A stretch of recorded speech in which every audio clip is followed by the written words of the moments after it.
தொடர் விடுமுறையொட்டி கோவை மாவட்டம் ஆழியார், கவியருவி, வால்பாறை போன்ற பகுதிகளுக்கு சுற்றுலா வந்த பயணிகளின் வாகனங்கள் ஆழியார் வனத்துறை சோதனைச் சாவடியில் நுழைவு சீட்டு வாங்குவதற்காக நீண்ட வரிசையில் அணிவகுத்து நின்றன.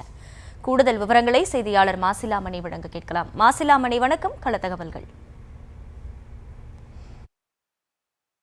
கவியருவி, வால்பாறை போன்ற பகுதிகளுக்கு தொடர் விடுமுறை என்பதால் இன்று காலை முதலே அதிக அளவில் சுற்றுலா பயணிகள் வருகை அதிகரித்து காணப்பட்ட நிலையில் வால்பாறை, கவியருவி போன்ற பகுதிகளில் இயற்கை எழில் அழகை ரசிக்கவும் ஏராளமான சுற்றுலா பயணிகள் ஒரே நேரத்தில் ஆழியார் வனத்துறை சோதனை சாவடிக்கு இன்று வருகை புரிந்ததால் நுழைவு கட்டணம் வாங்குவதற்காக சுமார் 1 கிலோமீட்டர் தூரத்துக்கு மேலாக வாகனங்கள் அணிவகுத்து நிற்கின்றன.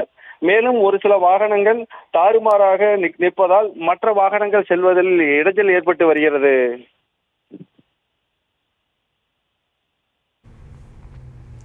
முழு விவரங்களுக்கு நன்றி மாசிலாமணி.